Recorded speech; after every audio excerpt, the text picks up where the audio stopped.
TV, apa kabar Anda? Senang sekali saya Aisyah Sati Putra Nindya dapat menjumpai Anda dalam program acara Mahadewi, Pesona Perempuan Indonesia.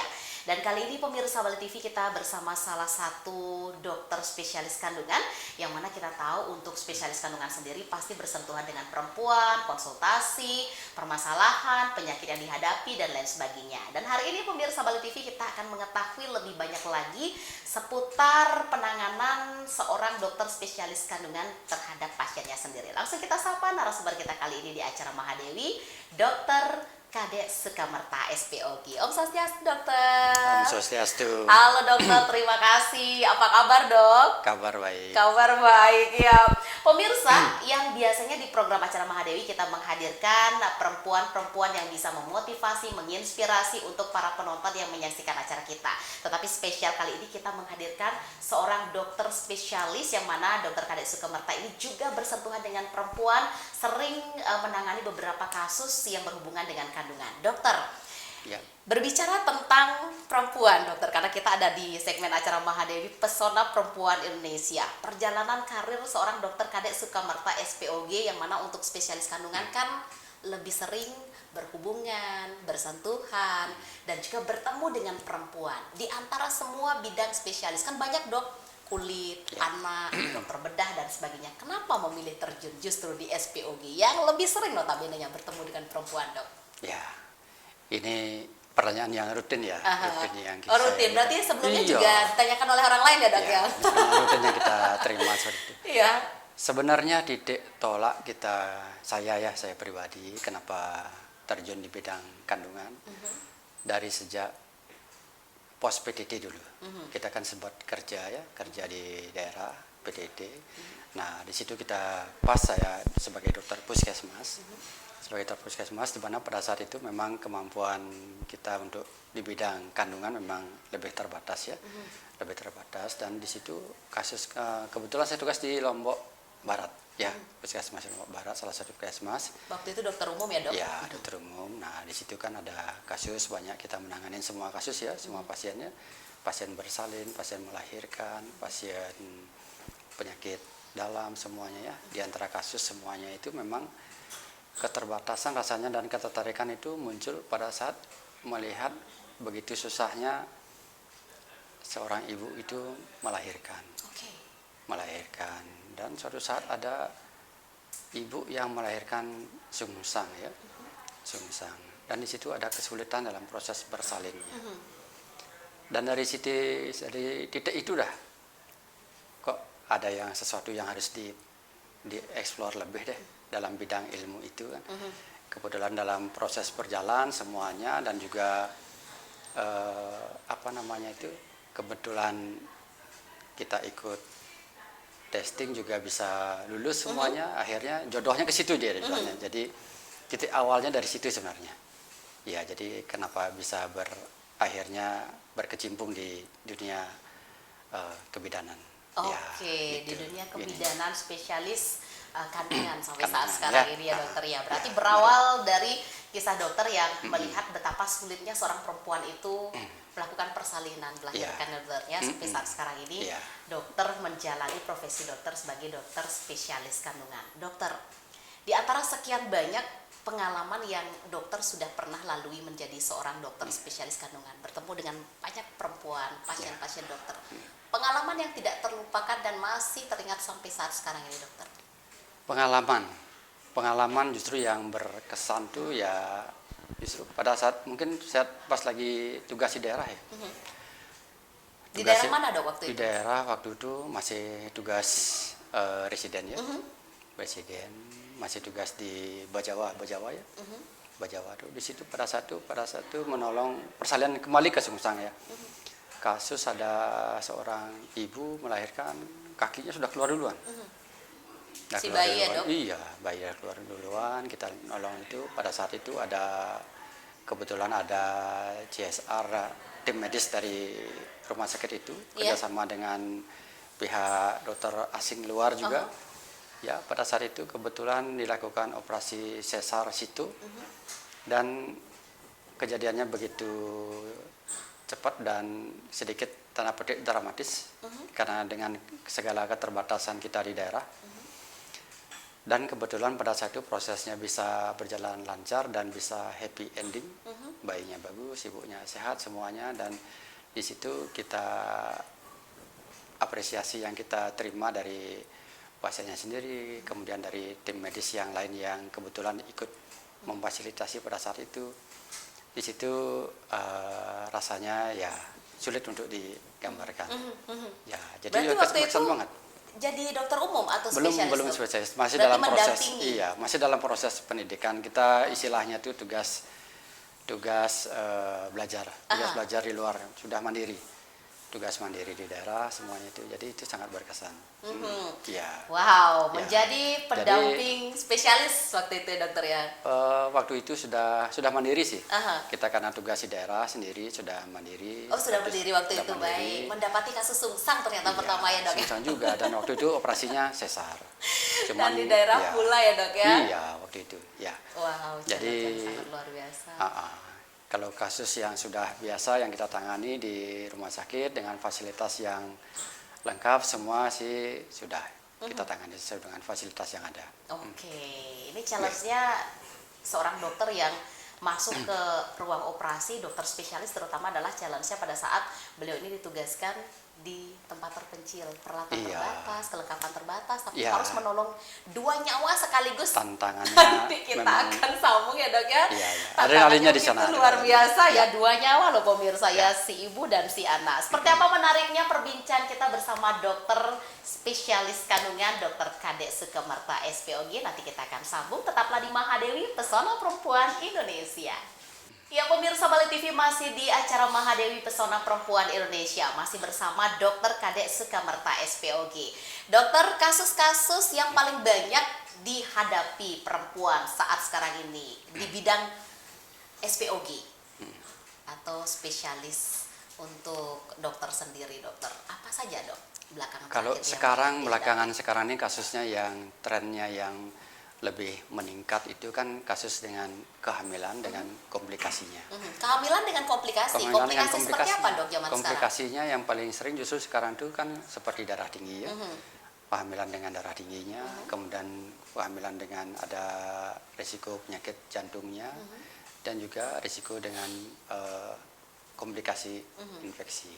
Ya, Oke. jadi isu ya, jadi infeksi itu banyak juga ya, ada infeksi HIV, ada infeksi penyakit yang lain juga. Oke, Dok, ini kan dokter membidangi SPOG, bertemu dengan perempuan. Ya. Sedangkan dokter sendiri adalah seorang Ya. laki-laki ya, dokter Ya. ya. Pernah ada rasa, mohon maaf ya dokter ya, tidak enak Ya. atau ada sedikit terbatas, walaupun secara profesional itu adalah hubungan antara dokter dengan Ya. pasien seperti itu, Dok. Perasaan itu sih ya tidak ada sih ya. Jadi kecanggungan segala macam itu kan kita karena kita udah bekerjanya secara Profesional ya, Dok, ya, di profesional bidangnya. jadi tetap kita etisnya ya, etisnya sebagai pasien, biarpun pasien itu sebagai perempuan, kita kebetulan laki-laki, tetap pada saat tindakan itu kita kan harus didampingi ya. Oke. Didampingi oleh seorang perempuan, biasanya bisa bidan Bidan atau perawat susternya ya, baik. ya. Kemudian ya kalau misalnya memang pas saat pemeriksaan itu ada pasangannya yang mengantar ya itu Ditemani pasangan, harus dokter ya? didampingi pasangan. Oke. Harus didampingi pasangan. Jadi tidak ada apa namanya itu hal-hal yang tidak diinginkan ya. Benar sekali, yang Dok. mungkin disangkakan kan gitu Aha, kan. aha. Jadi persepsi itu ya sangat kita jaga ya. Jadi kepercayaan pasien yang dikasih ke kita ya kita pegang banget itu. Kepercayaannya itu ya terhadap pasiennya sendiri, terhadap keluarganya, dan terhadap diri sendiri pasiennya, seperti itu. Oke, Jadi Dok. itu yang sangat kita pegang. Wow, Dok. Ya. Edukasi seperti apa yang dokter berikan kepada pasien dokter yang merupakan perempuan, sedangkan dokter sendiri adalah sebagai seorang dokter spesialis laki-laki SPOG, pada saat beliau mengalami kasus, pada saat beliau divonis mengidap suatu penyakit ya, pasti dengan secara mental, secara psikis, kejiwaan, Ya. pada saat dokter menyampaikan ibu ternyata divonis seperti ini. Edukasi atau hal apa yang dokter selama ini bisa berikan, atau pendekatan seperti apa sih, Dok, yang dokter berikan kepada pasien yang memang perempuan itu memiliki Ya. jiwa yang lebih lembut daripada laki-laki biasanya, Dok? Cenderung Ya. menangis, cenderung sedih, cenderung menyendiri, seperti itu, Dok. Ya, Baik, Mas Santi. Jadi di situ dah tantangannya ya, Aha, tantangan dan seninya. Dan juga pasien perempuan juga beda-beda tipe ya. aha. Ada yang memang dia open, terbuka. Ada yang memang lebih introvert, tertutup. Jadi kita harus bisa membaca. Membaca, jadi pasien yang kita akan tangani itu seperti apa gininya. Apakah dia bisa menerima keluhannya secara terbuka apa tidak ya. Kalau misalnya pasiennya memang terbuka ya kita jelaskan secara open, secara gamblang apa-apanya dan secara detail ya. Kalau misalnya memang pasiennya condong lebih tertutup atau sensitif, nah di situ dah seninya. Di situ seninya kita mengedukasi kasusnya, masalahnya apa, jadi sehingga penjelasan yang kita kasih itu pertama sampai ke pasien, yang kedua tidak menambah berat beban daripada pasien tersebut. Kadang-kadang bila perlu kita akan menyampaikan vonis atau diagnosis daripada kasus itu mungkin kepada suaminya dulu Oke. atau Itu pendampingnya dulu. begitu komunikasinya, Iya, dokter ya? kita sampaikan dulu kepada pendampingnya dulu sampai nanti kira-kira pasien itu sudah siap nggak kita dengan penyakit yang akan kita atau vonis yang akan kita sampaikan. Jadi seperti itu pada suatu saat pada kontrol pertemuan berikutnya ibunya sudah siap, mungkin suaminya sudah cerita, kita jelaskan secara detail masalahnya seperti apa. Jadi tidak semua kadang kasus itu bisa kita sampaikan secara Langsung ya dok ya? langsung terbuka apa namanya itu To the ABCD point sampai ya, Z dok ya, saat kuat itu nanti juga. pasiennya tambah dia Down. tambah dia shock, kemudian terapi itu penanganan lanjutannya bisa tidak maksimal nantinya. Oke. Karena faktor mental, faktor apa namanya Psikis ya, dok ya? psikis pasien itu sangat mempengaruhi proses penyembuhan penyakitnya. Oke. Gitu. Dok, karena dokter membidani kandungan, informasi juga dan edukasi juga untuk penonton yang menyaksikan acara Ya, kita, terutama perempuan-perempuan di luar sana. Untuk kasus kehamilan sendiri, idealnya untuk mengandung sendiri di usia sampai berapa dan dimulai dari usia Ya, berapa, dokter? Karena kan ideal. ada hamil berisiko karena Ya, terlalu maaf usianya sudah Ya. melampaui batas ya, Ya, dokter, yang ya. tidak disarankan seperti itu, dok. Ya, ini memang kasus yang sering kita tanganin di lapangan. Jadi ideal ya, ideal kalau dari undang-undang ya, undang-undang kesehatan memang sih untuk hamil idealnya di atas 20 tahun ya. 20 tahun, di samping itu juga dari segi organ reproduksi daripada seorang perempuan sudah siap jadi ibu, sudah dikatakan matur di atas 20 tahun ya. Kemudian maksimalnya ideal sampai dengan 35 tahun. Kenapa 35? Di atas 35 tahun itu kondisi daripada ibu-ibu itu sudah mulai menurun ya. Tingkat kekuatan jantungnya, paru-paru, organ semuanya, jadi akan metabolisme tubuh semuanya akan mulai menurun dia di atas usia 35 tahun. Apalagi sampai di atas usia 40 tahun. Oke. Cuman kalau bahasa bolehnya, boleh nggak hamil di atas 35 tahun? Boleh. Cuman dengan high risiko yang sudah dijelaskan sebelumnya. Mungkin sekarang, apalagi sekarang kan trennya orang untuk menunda menikah.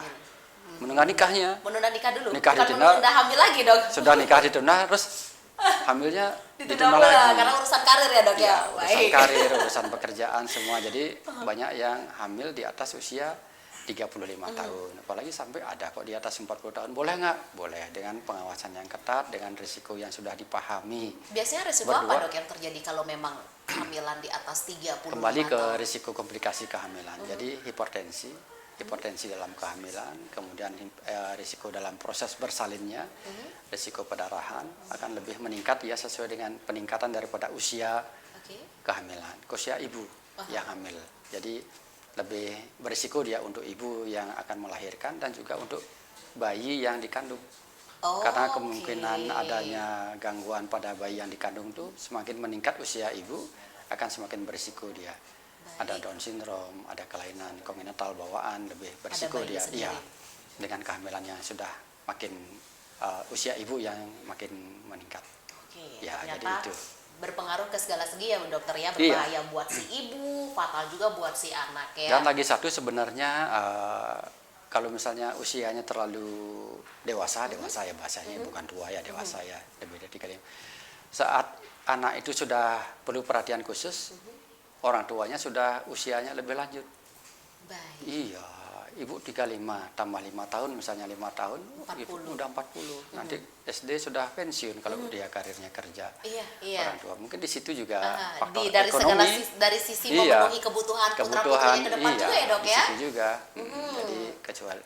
Jadi hal itu sangat perlu diperhatikan sebenarnya. Oke, Ya. ternyata kompleks sekali ya edukasi Iya. atau konseling seorang dokter spesialis Iya. kandungan ya dok ya. Iya.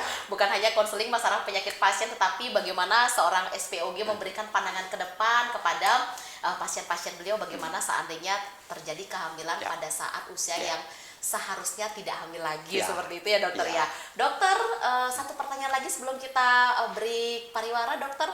Kalau untuk pemirsa Bali TV yang ingin bertemu Dokter Kadek Sukamerta SPOG, dokter bisa ditemui di mana dokter? Saya kebetulan ada praktek pribadi di Rumah Sakit Bakti Rayu dan Pasar ya, yang dan Pasar, dan juga ada praktek pribadi di apotek ya, dan lagi satu di Rumah Sakit swasta yang lagi satu. Ya, Oke. jadi sesuai dengan jadwal nanti boleh dikontak lebih lanjut. Oke, Bisa. Ya, baik. oke. Pemirsa bisa ditemui Dokter Kadek Sukamerta di tempat-tempat yang beliau informasikan.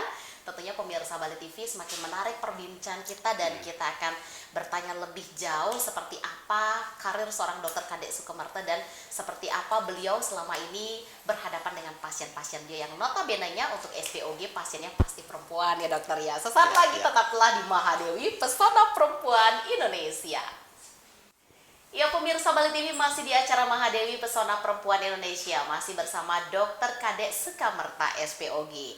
Dokter, kalau tadi kita Ya. sudah cukup banyak membahas kasus apa yang sedang saat sekarang ini lagi tren ya dokter ya, dan bagaimana idealnya seorang perempuan itu mengandung dari usia berapa sampai usia berapa agar tidak terjadinya rentan risiko. Ya. Kembali ke pribadi dokter sendiri, sebagai seorang dokter spesialis kandungan yang bermainnya bukan hanya berhadapan dengan pasien di tempat praktek ya dokter ya, tetapi sangat sering masuk ke ruangan operasi dokter. Bagaimana keluarga menanggapi kesibukan dokter saat sekarang ini, terutama mungkin kalau dokter sedang acara keluarga, lagi liburan, tiba-tiba mendapat telepon dari rumah sakit, pasien harus ditangani di meja operasi, situ saat ini juga darurat, dokter harus meninggalkan acara dokter bersama keluarga atau acara-acara pribadi dokter. Seperti apa dokter? Boleh dok dokter diceritakan untuk menginspirasi para pemirsa yang menyaksikan acara kita? Ya, begini ya, Mbak Santi ya. Jadi itu sisi belakang ya, sisi belakang dapur ya, belakang dapurnya kita sebagai seorang dokter ya. Jadi kalau misalnya sudah ada suatu tindakan ya, tindakan misalnya ada tindakan sampai operasi, bukan operasi saja, operasi pasien melahirkan pun ya, namanya melahirkan, sakit perut, mau melahirkan tidak ada kenal waktu ya. Pagi, sore, siang, malam, jamnya ya jam nggak tentu ya, jam nggak tentu.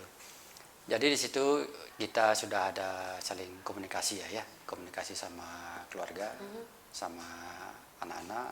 Jadi mereka sudah bisa memahami profesi bapaknya, suaminya seperti apa.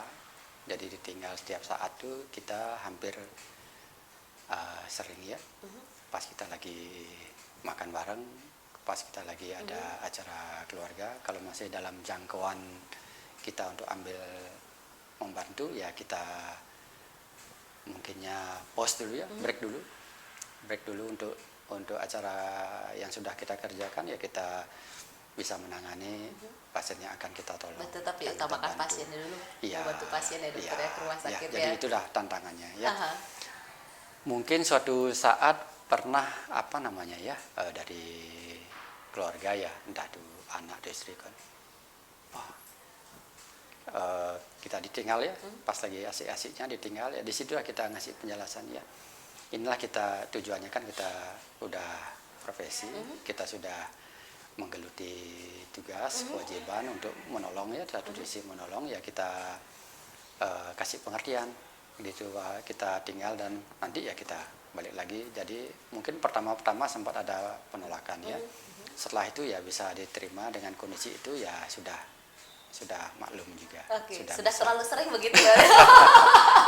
Jadi Dok, selanjutnya ya sudah bisa dimaklumin dan sama-sama dimengerti profesi pekerjaan bapaknya seperti itu semuanya ya. Jadi Oke. sudah Nggak Suka kebayang duka. soalnya dok, Iya. suka duka seorang dokter SPOG yang bersentuhan dengan ruang operasi. Dikit-dikit ditelepon, dikit-dikit ditelepon.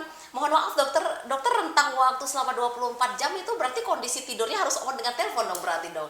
On dengan panggilan selalu harus respon cepat dok.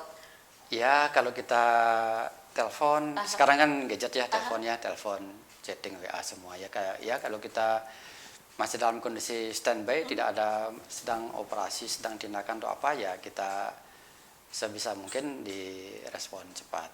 Itu aja sih. Memilih profesi Jadi, ini beliau sudah tahu resikonya Ya, nampaknya. kita sudah fase menikmati. Menikmati. Profesi, kita sudah fase passionnya di situ ya, tidak sebagai beban sih. Tidak sebagai beban, tidak sebagai hal yang memberatkan jadinya ya. Mungkin kalau di situ, nah di situ pentingnya apa namanya itu passion ya, menikmati profesi ya, apapun itu. Kalau kita sudah fase dalam menikmati dan passionnya di situ ya, tidak akan terjadi hal Tidak yang ada beban. ya dok. Tidak ada beban, tidak ada beban untuk dikerjakan, untuk waktunya semuanya kita bisa bekerja dengan optimal, yang nyaman, bisa dikerjakan sehingga semuanya bisa maksimal Oke, untuk kita sendiri, untuk pasien yang kita tangani, semuanya berjalan demikian. lancar Dan ya juga dokter yang ya. penting ya keluarga juga bisa terhandle dengan baik. Baik ya. Ya. Oke, dokter, maaf ibu juga dokter dok. Kebetulan iya. Oke, berarti kalau kedua-duanya berprofesi sebagai dokter, maaf Ya. spesialis juga dok? Kebetulan S2 di Oke, IC. dok, Iya. dokter ayahnya dokter, ibunya dokter, dokter mengarahkan nggak putra-putri dokter untuk bisa menjadi seperti ayah dan bundanya suatu saat Ya. itu? Apakah sudah? Jangan-jangan Mengarahkan sudah di sih. kedokteran, jangan gitu jawabannya dok. Mungkin kita mengarahkan tidak. Oke. Jadi kita lepas apa adanya, tergantung mereka. Apalagi sekarang ya dunia sudah terbuka. Terbuka, kita internetnya di tangan sekarang ya. Kalau dulu mungkin internetnya di laptop ya. Laptop di mana-mana, sekarang di tangan ya. Jadi mereka sudah open minded, terbuka, dia pengennya apa ya, kalau mau ikut bapak ibu ya silakan. Walaupun tidak ya alasannya apa kan itu kan, jadi mereka bisa memilih apa yang mereka suka kan. Seandainya pun dia mau terjun sama juga sama orang tuanya ya kita jelaskan konsekuensinya. Beratnya di mana, susahnya di mana. Ya, bukan dilihat pada fase nyamannya saja kan gitu ya. Beratnya itu biar dipahami profesinya itu nanti seperti apa gitu. Oke. Jadi nggak kita disesali nanti seperti apa. Baik, baik. Mengarahkan langsung tidak. Ya, jadi Nanti sudah bisa memilih fashionnya sendiri dengan Iya. melihat ayah bundanya Iya. seperti apa selama ini ya dokter ya. Mungkin arahnya seperti itu. Oke. Nah, dokter menyambung pelayanan untuk masyarakat terutama perempuan di bidang kandungan ya dokter ya, karena basic untuk spesialis dokter adalah SPOG atau spesialis kandungan sendiri. Dokter, sekali lagi dong dokter, untuk pasien atau untuk pemirsa Bali TV yang ingin berkonsultasi atau mendapatkan penanganan dari seorang dokter Kadek Sukamerta bisa bertemu di mana, dan selain itu untuk saat sekarang ini pemerintah kan sudah mengharuskan dan mewajibkan beberapa program-program kesehatan yang wajib dimiliki. Nah, apakah program itu juga berlaku untuk penanganan seorang dokter Kadek Sukamerta SPOG? Silakan dokter. Ya, oke, makasih. Untuk ketemu saya, ya kebetulan saya prakteknya di Rumah Sakit Bakti Rayu ya, Bakti Rayu, dan ada juga praktek pribadi di rumah sakit di apotek ya, apotek pribadi. Di situ untuk program pemerintah bisa juga ya, untuk sekarang kan sedang digalakkan BPJS ya, BPJS kesehatan bisa juga ya, kebetulan di Rumah Sakit Bakti Rayu juga bisa melayani maksimal di sana bisa ya, biarpun atau asuransi yang lain atau dengan umum misalnya boleh juga ketemu di sana ya gitu. Jadi sesuai dengan jadwal, mungkin kalau misalnya lebih detail mungkin nanti sama Mak Santi aja langsung ya. Nah, pemirsa, Dokter Kadek Sukamerta SPOG melayani untuk pasien-pasien beliau. Jadi memang konsekuensi dari seorang dokter SPOG memilih untuk terjun ke dunia spesialis kandungan, siap untuk dihubungi, siap untuk berkonsultasi dengan para pasiennya, dan untuk jadwalnya sendiri nanti juga bisa ditemui seorang dokter Kadek di beberapa rumah sakit yang sudah disampaikan oleh beliau tadi. Dokter, bisa kita bagikan tips untuk perempuan Indonesia di luar sana, terutama di bidang kesehatan perempuan, terutama kandungan sendiri dokter. Apa yang mau dokter bagikan untuk pemirsa hari ini? Silahkan. Ya, baik. dalam kesempatan yang berbahagia ini ya Mbak Santi. Jadi kita sebagai dokter kandungan ya, dokter kandungan di sini untuk ibu-ibu atau calon ibu ya, calon ibu yang akan menjadi ibu. Nah, di sini pertama yang penting kita perhatikan, yang pertama kan dari segi program kehamilan. Usahakan hamil pada usia golden period untuk hamil. Golden Kalau period. bisa iya 20 sampai dengan 35 tahun. Baik.